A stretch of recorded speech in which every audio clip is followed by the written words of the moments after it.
नहमदुहु व नुसल्ली अला रसूलिहिल करीम। अम्मा बअदु फ़अऊज़ु बिल्लाहि मिनश शैतानिर रजीम। बिस्मिल्लाहिर रहमानिर रहीम। कज़ालिक नक़ुस्सु अलैका मिन अंबाइ मा क़द सबक़ वक़द आतैनाका मिन लदुन्ना ज़िक्रा।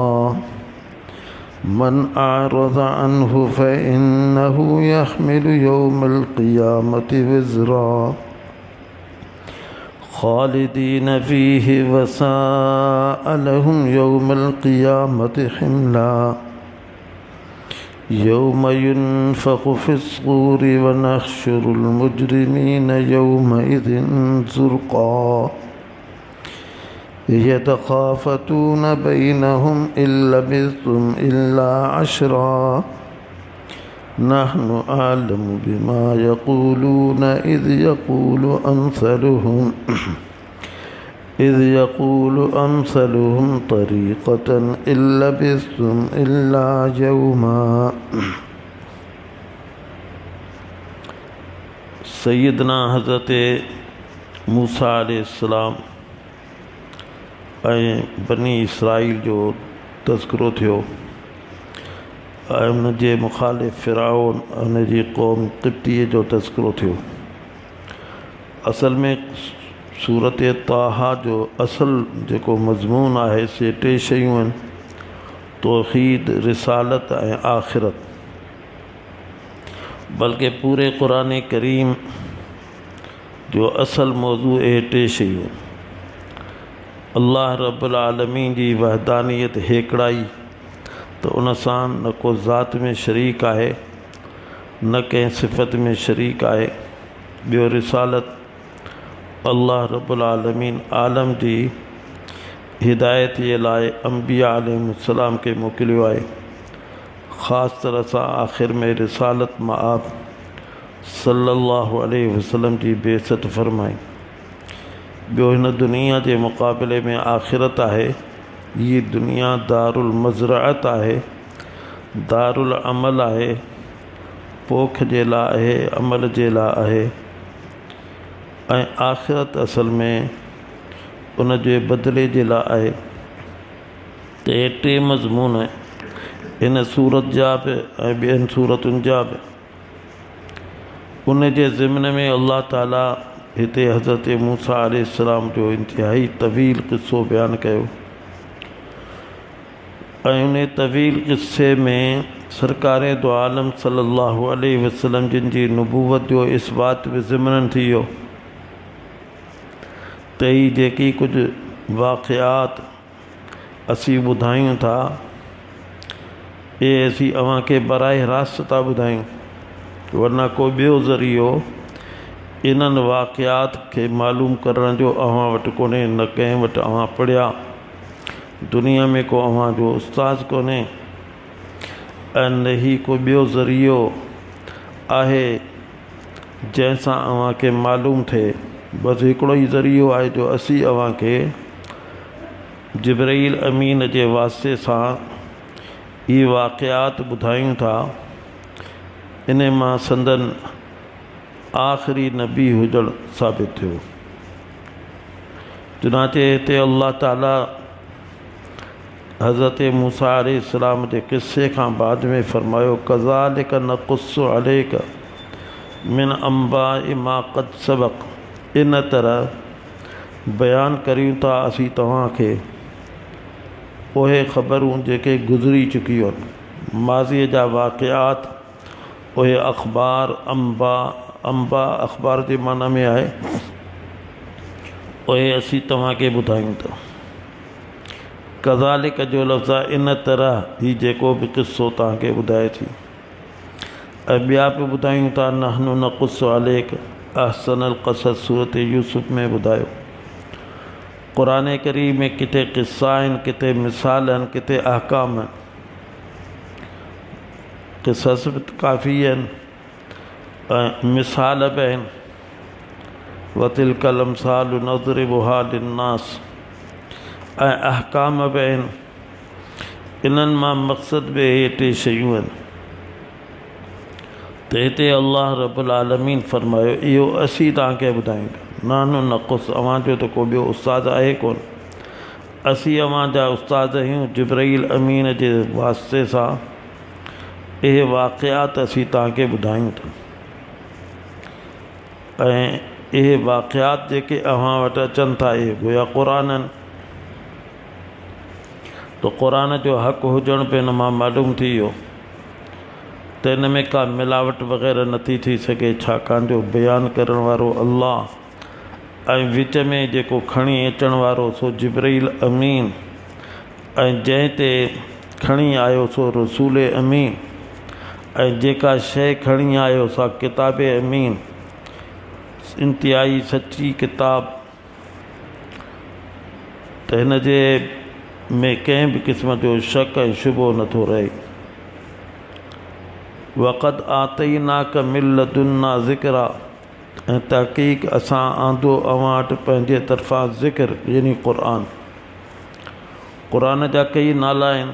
क़ुरान जो हिकिड़ो नालो ख़ुदि क़ुरान आहे, छाकाणि जो तमामु घणो पढ़ियो थो वञे।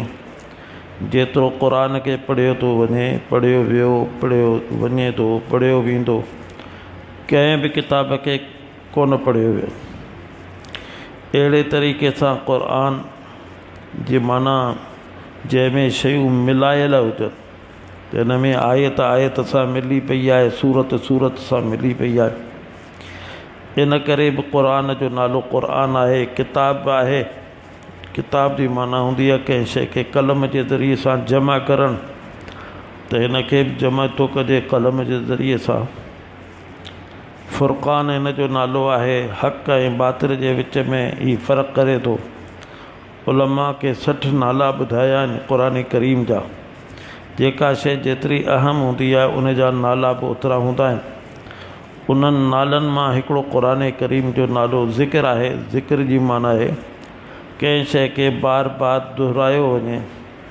त चूंकि क़ुरान करीम खे बार बार दोहरायो थो वञे नमाज में, नमाज खां ॿाहिरि, वरी ख़ुदि क़ुरान में किस्सनि खे बार बार दोहरायो थो वञे। हज़रत मूसा अलैहिस्सलाम जे किस्से खे केतिरनि जायुनि ते, ॿियनि नबियनि जे किस्से खे किथे तफ़सीर सां, किथे इजमाल सां, केतिरनि जायुनि ते ज़िक्र कयो आहे। इन करे हिन जो नालो ज़िक्र आहे। इन्ना नहनु नज़्ज़लना ज़िक्र व इन्ना लहू लहाफ़िज़ून। क़ुरान खे असां नाज़िल कयो, क़ुरान जा मुहाफ़िज़ असीं आहियूं। त अल्लाह रब्बुल आलमीन फरमायो असां पंहिंजे तरफ़ां अव्हांखे ज़िक्र ॾिनो, क़ुरान ॾिनो। इहे जुमिला बि ज़मानत आहिनि त हिन में कंहिं क़िस्म जो ख़ल्त नथो थी सघे, इल्तिबास नथो थी सघे, तग़यीर ऐं तब्दील ऐं तहरीफ़ नथी थी सघे। मन आरज़ अन्हु, जेको इन क़ुरान खां मुंहुं मोड़ींदो। हिकिड़ो त आहे जेको इन क़ुरान खे चहटियो पियो आहे, पढ़े थो, अमल करे थो इख़लास सां, उन जो त वॾो मक़ाम आहे। ऐं हिकिड़ो उहो आहे जेको एराज़ थो करे। मन आरज़ अन्हु, नथो कनु ॾे, नथो तवज्जो ॾे, नथो ध्यानु ॾे, न पाण खोले थो पढ़े, न जिते पढ़े थो वञे उते वञे थो, न उन मजलिस खे में शरीक थिए थो। अलियाज़ बिल्ला अचे थो ही त वहाबी आहिनि, फलाणा आहिनि, ढिमका आहिनि। एराज़ थो करे। इंसान पंहिंजे अंदरि पंहिंजो मुहासिबो करे ऐं पंहिंजे बचनि जे मुतालिक़, पंहिंजे अफ़राद ख़ाना जे मुतालिक़, मुआशिरे जे मुतालिक़ त क़ुरान खां केतिरो एराज़ आहे। मुस्लमाननि में काफ़िरनि जी त ॻाल्हि आहे ई, उन्हनि खे त एराज़ करिणो ई आहे, उहे इनकारी आहिनि। मुस्लमान त क़ाइल आहे, चए थो मुंहिंजो क़ुरान ते ईमान आहे, हर घर में क़ुरान रखियो आहे। लेकिन केतिरनि दफ़ा क़ुरान खुले थो, हालांकि क़ुरान त सिर्फ़ु पढ़ण लाइ त कोन आयो, अमल लाइ आयो आहे, सम्झण जे लाइ आयो आहे। लेकिन हीअ एराज़ करे थो। मन आरज़ अन्हु, ॿिए हंधि अल्लाह फरमायो मन आरज़ अन्हु फ़इन्नहु यौमल क़ियामत नहशुरुहु यौमल क़ियामत आमा। जेको क़ुरान खां एराज़ करे थो असां क़यामत जे ॾींहुं उनखे अंधो करे उथियारींदासीं। उनखे हैरत थींदी, क़ाल रब्बि लिमा हशरतनी आमा, तो मूंखे अंधो करे उथियारियो आहे दुनिया में त वक़द कुंतु बसीरा, मुंहिंजी निगाह बि सुठी हुई, तेज़ हुई, ऐनक बि मूंखे कान ते पाइणी पई, हिते बिल्कुलु अंधो आहियां। इहो अर्ज़ु कंदो रब्बे ज़ुल जलाल जे साम्हूं, वक़द कुंतु बसीरा। अल्लाह पेशकी ॿुधायो त असीं तव्हांखे अहिड़े शख़्स खे इहो जवाबु ॾींदासूं, कज़ालिक अततक आयातुना फ़अरज़ अन्हा वनसिय। क़ुरान असांजो तो वटि ईंदो तो उन खां एराज़ कयो, विसारे छॾी। कज़ालिकल यौम तुनसा, अॼु असीं तोखे विसारे था छॾियूं। विसारे छॾण जो मतिलबु आहे त इहे अहम क़िस्म जूं नेमतूं आहिनि अखियूं, इन खां तोखे महरूम था करे। अखियूं हुयूं ॾिसण जे लाइ, हक़ खे ॾिसे, दिलि हुई सम्झण जे लाइ, हक़ खे सम्झे तो सम्झो कोन, न सम्झो न तो ॾिसण जी ज़हमत गवारा कई, इन करे तो क़यामत में असां तोखे अंधो करे उथियारियूं। मन आरज़ अन, जंहिं क़ुरान खां एराज़ कयो। क़ुरान खां एराज़ जूं कई सूरतूं आहिनि। हिकिड़ो त सिरे सां पढ़े ई न, बचपन खां वठी क़ब्र में वञण ताईं इन पढ़ियो कोन। मुस्लमाननि में अहिड़ा बेशुमार इंसान आहिनि जेके चंदा असां क़ुरान पढ़ी कोन्हे। अख़ीर में बसि ज़ियारत जे लाइ खोलींदा आहिनि, ॾिसण जे लाइ निदामत थींदी अथनि, लेकिन पढ़े ई कोन। इहो बि एराज़ आहे। वरना हिकु दफ़ो क़ुरान करीम खे सही तरह सां पढ़ण जो त फ़र्ज़ु आहे, ऐं एतिरियूं सूरतूं यादि करणु जेतिरियुनि जी नमाज़ में ज़रूरत पए थी सो त फ़र्ज़ु आहे। ऐं हिते बैरिस्टर थियो वञनि, कानून जा माहिर, छा कानून खे ठाहिण वारा बणिजो वञनि, ऐं दुनिया जूं अहम पोस्टुनि ते फ़ाइज़ आहिनि, पर उन्हनि खां पुछो सूरत इख़लास त नथा ॿुधाइनि, दुआए क़ुनूत पुछो नथा ॿुधाइनि, वॾियूं सूरतूं छा ॿुधाईंदा, वॾियूं दुआऊं छा ॿुधाईंदा। त एराज़ अनिल क़ुरान जी हिकिड़ी सूरत आहे त पढ़े ई कोन, ॿी सूरत आहे पढ़े ई लेकिन ग़लति तजवीद सां कोन पढ़े, ईअं पियो पढ़े जीअं सिंधी ज़बान पियो पढ़े, उर्दू ज़बान पियो पढ़े। केतिरा माण्हू इन मुग़ालते में मुब्तला आहिनि त हू रुगो तर्जुमो पढ़ंदा आहिनि। अॼुकल्ह क़ुरान करीम जा सिर्फ़ु तर्जुमा बि छपियल आहिनि, हालांकि इहो जाइज़ तरीक़ो कोन्हे। उन तर्जुमे खे क़ुरान जो तर्जुमो त चई सघिजे थो, क़ुरान नथो चई सघे। क़ुरान त इन्हनि अखरनि जो ऐं हिन में जेका माना पिन्हा आहे इन जे मजमूए जो नालो आहे।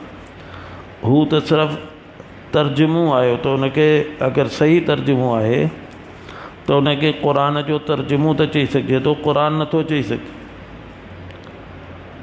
त हिकिड़ा उहे आहिनि जेके क़ुरान पढ़ियूं लेकिन सही कोन पढ़ियूं, तजवीद सां कोन पढ़ियूं। तजवीद सां न पढ़ण जे करे बसा औक़ात माना में वॾो फ़र्क़ु अची थो वञे, सवाब जी बजाए गुनाह थिए थो। तजवीद सां पढ़ियूं लेकिन उनखे बराए नाम पढ़ियूं, कॾहिं जी में आयो, रमज़ान में पढ़ियूं, 11 महीना वरी उनखे हथ बि कोन लाथऊं। अहिड़ा बि काफ़ी इंसान आहिनि। या पढ़ियूं त सही लेकिन नियत अमल जी कान्हे, बसि बराए नाम पढ़ी छॾियूं, अमल जो इरादो ई कोन्हे। ते सभु एराज़ जूं शिकलूं आहिनि। या क़ुरान जो हुकुम साम्हूं अची वियो, सम्झ में बि अचे पियो त रब जो अमर आहे, हुकुम आहे, पूरी तरह इनखे सम्झ में अचे पियो, पर उन जे मुखालिफ़ नफ़्स इनखे का ॿी शइ पियो सम्झाए, ॿी गुमराही पियो सम्झाए, मुआशिरो इनखे ॿी गुमराही पियो सम्झाए। इहो ॾींहुं हलियो वियो, क़ुरान खे छॾे ॾिनई, क़ुरान जे हुकुम खां मुंहुं मोड़े छॾे। इहे सभु एराज़ जूं सूरतूं आहिनि। ऐं इहे ई सूरतूं ज़्यादातर मुसलमाननि में मारूफ़ आहिनि। बाक़ी हिकिड़ो बि मुसलमान कोन मिलंदो जेको चए त क़ुर खे आउं नथो मञां। सभु चवंदा क़ुर खे मञूं था, लेकिन के पढ़िया कोन, के पढ़िया ग़लति पढ़िया, किन सही पढ़ियो त उन खां उन दर्जे सां जंहिं दर्जे में पढ़णु खपंदो कोन पढ़ियूं, ऐं किन इहे सभु शयूं कयूं, लेकिन अमल जे लाइ तयारु कोन्हनि। को बि सख़्तु हुकुम अची वञे बिज़ाहिर त उन खां मुंहुं मोड़ीनि था। जीअं किस्सो आहे त हिकिड़े शख़्स पंहिंजी ज़ाल खे क़ुर करीम जो तर्जुमो पढ़ायो। आयत आयत करे रोज़ाना या कुझु आयतूं उन्हनि खे तर्जुमो ॿुधाईंदो, हू ॿुधंदी हुई। जॾहिं पर्दे जो हुकुम आयो, जंहिंमें आयो त सोट खां बि पर्दो आहे, मासात खां बि आहे, पुफाट खां बि आहे, त यकदमि हुन चयो त परे करे हिन हुकुम खे। उनखे पर्दे जो हुकुम पसंदि कोन आयो। हिकिड़ो त पर्दो थींदो आहे, माण्हू ॿाहिरि थो निकिरे, ॿियो घर में रही करे बि पर्दो आहे। सोट खां, मासात खां, पुफाट खां, ॾेर खां, इन्हनि खां पर्दो आहे। त हुनखां इहो बर्दाश्त ख़ामोश थी ॿुधे आहे, लेकिन दिलि में जेको बुग़्ज़ हो शरीयत जे हुकुम सां उन्हनि जो इज़हार कयो। ज़ाहिर आहे त किथां या मुसलमान रही, हालांकि सॼो क़ुर हुन ॿुधो, पढ़ंदी हुई, तिलावत कंदी हुई, ॿुधंदी आई तर्जुमो, लेकिन अची इन हुकुम ते हिन जे दिलि में जेको लिकियल कुफ़्र हो सो ज़ाहिर थियो।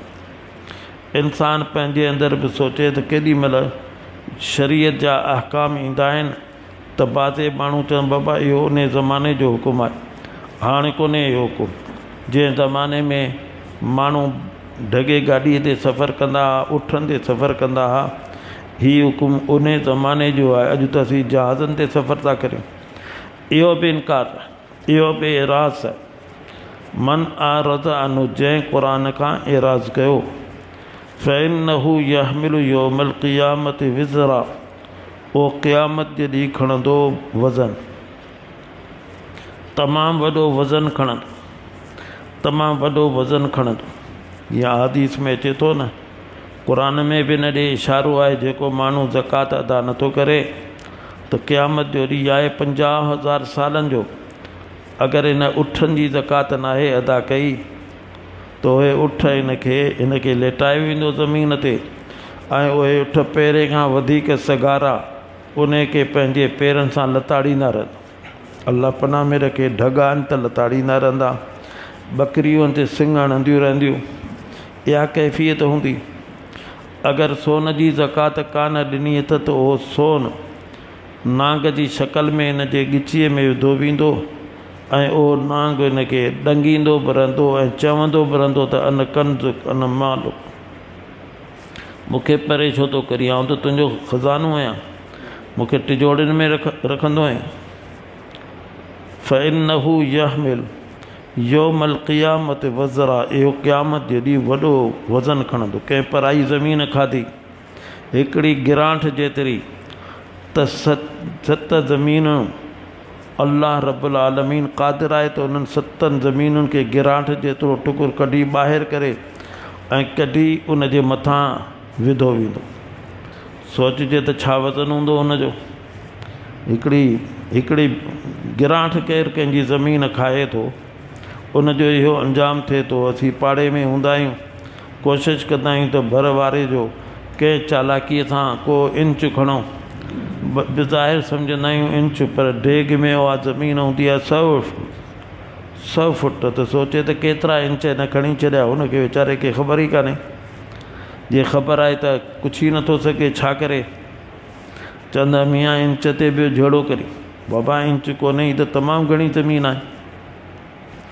ईअं रोडनि तां ज़मीनूं था खणनि, दिकियूं अहिड़े तरीक़े सां था ठाहिनि जो गुज़रण वारे खे, लांघाऊअ खे तकलीफ़ थी पहुचे, ईज़ा थो पहुचे।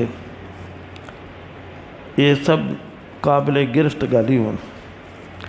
अल्लाह फरमायो फ़इन्नहु यहमिलु यौमल क़ियामत विज़रा, इहो खणंदो क़यामत जे ॾींहुं बोझ खे। और जुदा ॻाल्हि आहे त घरु जेको आहे उनजो जेको आगो आहे उन मां घर वारो ई इस्तिफ़ादो करे सघे थो, फ़ाइदो उन खां वठी सघे थो, पर अहिड़ो अमल करे जो गोया मालिक थी वञे, को मोटर लॻाए छॾे, का ॿी अहिड़ी सूरत करे छॾी जो ई धणी थी वियो, त धणी ते ई कोन्हे इस्तिफ़ादो करे सघे थो। फ़इन्नहु यहमिलु यौमल क़ियामत विज़रा ख़ालिदीन फ़ी, या कैफ़ियत अहिड़ी आहे जो उन में सदाई रहंदो। कलाक ॿिनि जो मसइलो कोन्हे, हफ़्ते महीने साल जो मसइलो कोन्हे, बल्कि उन में सदाई रहंदो। ही दुनिया में त 2-3 साल रहियो, गुज़री विया, गुज़री वेंदा। वसा अलहुम यौमल क़ियामत हिमला, बुछड़ो आहे उन्हनि जे लाइ क़यामत जे ॾींहुं इहो बार खणणु। ख़राबु आहे, तकलीफ़दाह आहे, ईज़ा वारो आहे। इहो मामिलो कहिड़े ॾींहुं थींदो? यौम युनफ़ख़ु फ़िस्सूर, जंहिं ॾींहुं सूर में फूकियो वेंदो। हाणे सूर छा शिकल आहे सम्झाइण जे लाइ आका सल्लल्लाहु अलैहि वसल्लम फरमायो त जीअं ढगे जो सिंग थिए थो ईअं आहे, लेकिन उनजी पूरी माहियत खे अल्लाह ई ॼाणे थो। त हज़रत इसराफ़ील अलैहिस्सलाम खे उहो सूर उन जे हथ में हर वक़्तु मौजूदु आहे। जॾहिं अल्लाह जे मुंतज़िर आहे त करे अल्लाह जो अमर थो थिए। जॾहिं अल्लाह जो अमर थींदो, सूर फूकींदो, त जेके बि ज़िंदा इंसान आहिनि उहे सभु जा सभु फ़ौत थी वेंदा। अहिड़े तरीक़े सां जेके पंहिंजे क़बरुनि में क़बर जी अज़ाब या राहत खे ॾिसी रहिया हुआ, उहे बेहोश थी वेंदा। वरी ॿिए दफ़ा हुकुम थींदो त हाणे सूर फूकियो, त हाणे जॾहिं सूर फूकियो वेंदो त सभु जीअरा थी वेंदा ऐं महशर जे मैदान में उन्हनि खे जमा कयो वेंदो। अल्लाह फरमाए थो इहो जेको वज़न ई खणंदा, भारी वज़न हूंदो, ॻरो वज़न हूंदो, कहिड़े ॾींहुं हूंदो? जंहिं ॾींहुं ॿिए दफ़ा सूर फूकियो वेंदो ऐं हीअ महशर जे मैदान में जमा थी रहिया हूंदा, जंहिंजो मिक़दार कान मिक़दारु 50 अल्फ़ सन, 50,000 साल। सोचिजे 50,000 साल केॾी मुदत थिए थी। हिते त चंद ॾींहं माण्हू रहे थो, पोइ त हलियो थो वञे, पोइ फ़ाइदो औलाद वठंदो, औलाद जो औलाद वठंदो, उहे बि चंद साल। वनहशुरुल मुजरिमीन यौमइज़िन ज़ुर्क़ा, हाणे जॾहिं मैदान महशर में हिन खे जमा कंदासूं त हिकिड़ा त हूंदा नेक अबरार ऐं ॿिया हूंदा ॾोहारी मुजरिम। अल्लाह फरमायो असीं जमा कंदासीं ॾोहारनि खे उन ॾींहुं ज़ुर्क़ा। ज़ुर्क़ा चइबो आहे अहिड़ी अखि जेका इंतिहाई बदनुमा हुजे, जंहिंखे नीरी अखि चइजे। नीरी अखि जे जानवर जी नज़र अचे त इंसान खे हैबत थींदी आहे। हाणे उनजी हक़ीक़ी हैबत जो अंदाज़ो त उते थींदो, यानी बुछड़ी अखि जी सूरत में जमा कंदासूं उन ॾींहुं उन्हनि खे बुछड़ी अखि जी शकल में, नीरी अखि जी शकल में। बाज़े चेहरा अहिड़ा हूंदा आहिनि जो उन्हनि खे ॾिसण सां राहत पई ईंदी आहे, ऐं बाज़े चेहरा ईंदा आहिनि त करहत पई थींदी आहे। अखियूं बि बाज़े ईअं हूंदियूं आहिनि जो उन सां करहत पई थींदी। ॿिए पासे क़ुरान करीम में अल्लाह फरमायो त असीं हिननि खे जमा कंदासूं सुम्मन बुकमन उमियन, गूंगा हूंदा, बहिरा हूंदा, अंधा हूंदा। त इहे उन ॾींहं जूं हालतूं आहिनि। इब्तिदा में इहो मामिलो कयो वेंदो, वरी उन्हनि खे अखियूं ॾिनी वेंदियूं ताकी ॾिसनि त छा पियो थिए, ॿियनि सां छा पियो थिए, तोसां छा पियो थिए। ऐं अहिड़ी बदनुमा शकल हूंदी, अहिड़ी बदनुमा अखियूं हूंदियूं जो अल्लाह जी पनाह। वनहशुरुल मुजरिमीन यौमइज़िन ज़ुर्क़ा यतख़ाफ़तून बैनहुम, पाण में सुस बुस कंदा, आहिस्ता आहिस्ता सरगोशियूं कंदा त केतिरो अर्सो क़बर में असीं रहियासीं, केतिरो ज़मानो रहियासीं। इल्ला बिस्तुम इल्ला अशरा, चवंदा कोन तरसिया तव्हां मगर 10 ॾींहं, 10 ई रहिया बसि।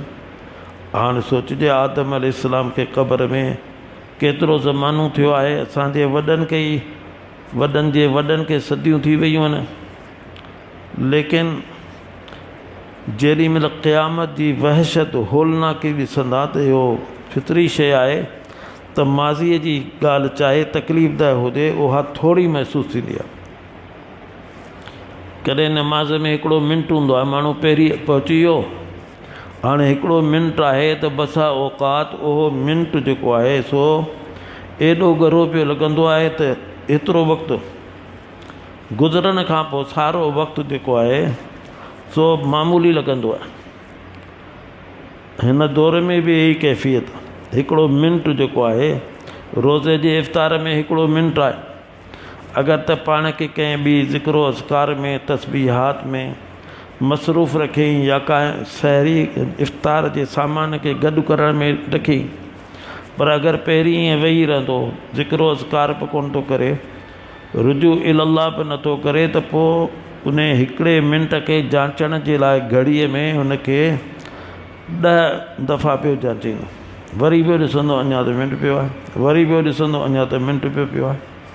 60 सेकंड आहिनि, हर सेकंड जे लाइ अजीब थींदो आहे त हीउ ज़मानो गुज़री वियो, सदियूं गुज़री वियूं, लेकिन क़यामत जी सख़्ती होलनाकी ऐं ख़तरनाकी ॾिसी गिरफ़्त पाण ते ॿियनि ते महशर में जेके ॿिया ॾोहारी आहिनि पाण में सुसुर फुसुर करे करे चवंदा बसि 10 ॾींहं तरसियासीं क़ब्र में।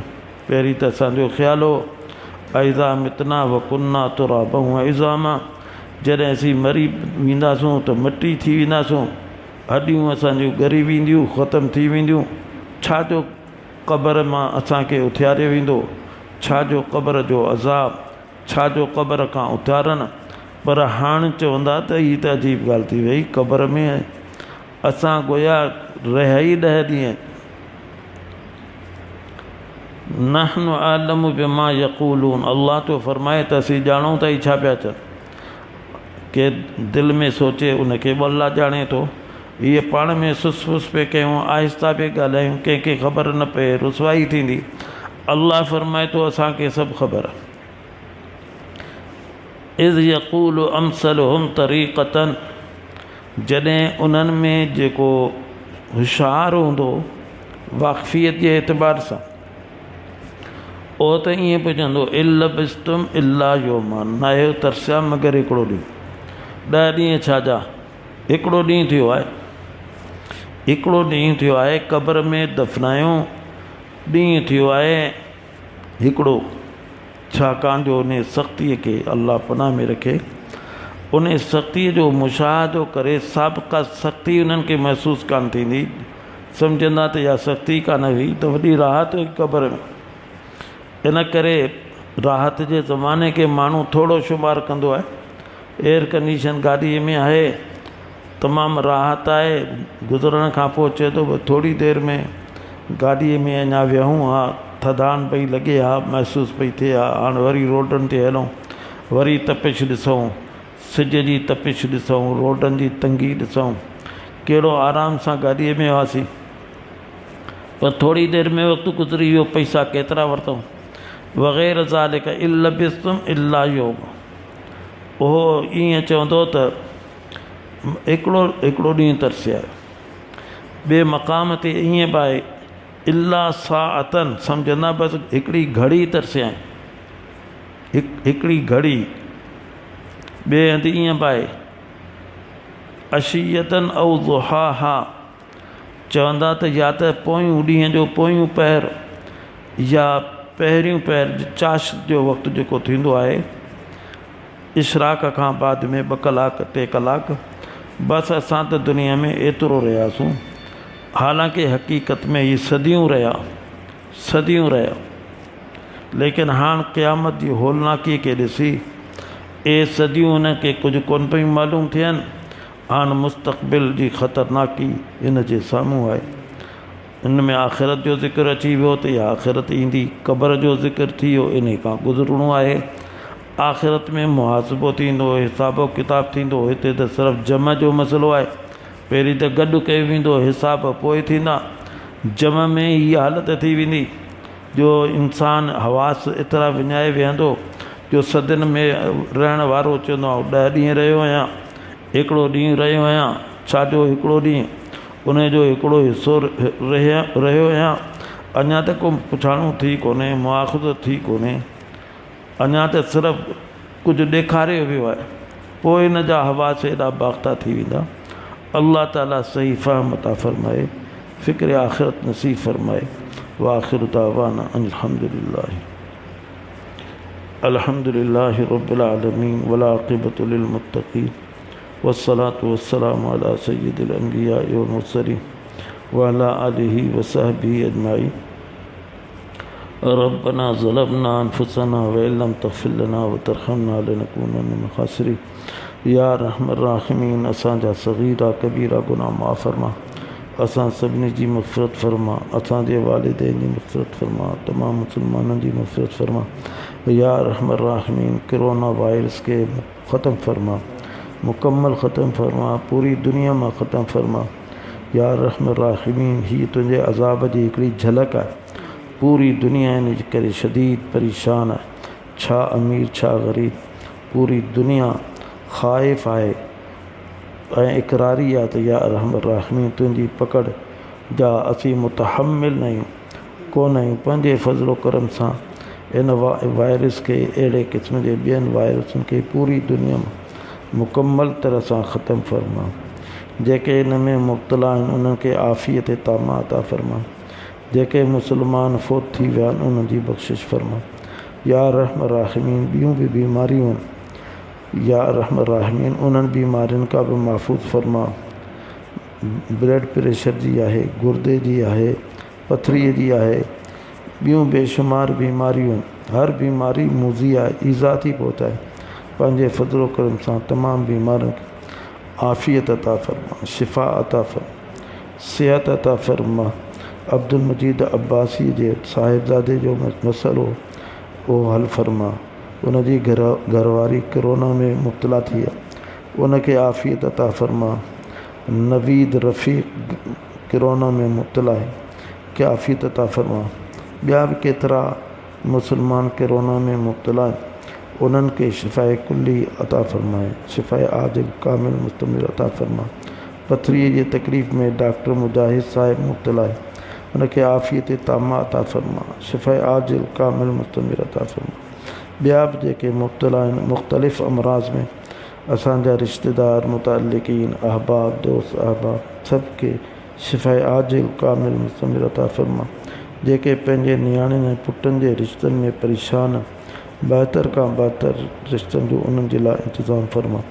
जिन जूं शादियूं थी चुकियूं आहिनि, उहे औलाद जा ख़्वाहिशमंद आहिनि, या रहमर राहिमीन उन्हनि खे साली औलाद फ़रमा। अगरि हुननि पंहिंजे नियाणियुनि खे परिणायो आहे त उन्हनि खे नानू बना, अगरि पुटनि खे परिणायो आहे त उनखे ॾाॾो बना। या रहमर राहिमीन, असां सभिनी जो तमामु जाइज़ हाजतूं पूरी फ़रमा, तमामु परेशानी दूर फ़रमा। रब्बना तक़ब्बल मिन्ना इन्नका अंतस समीउल अलीम व तुब अलैना इन्नका अंतत तव्वाबुर रहीम। व सल्लल्लाहु तआला अला खैर ख़ल्क़िही मुहम्मदिन व अला आलिहि व सहबिहि अजमईन। आमीन बिरहमतिक या अरहम।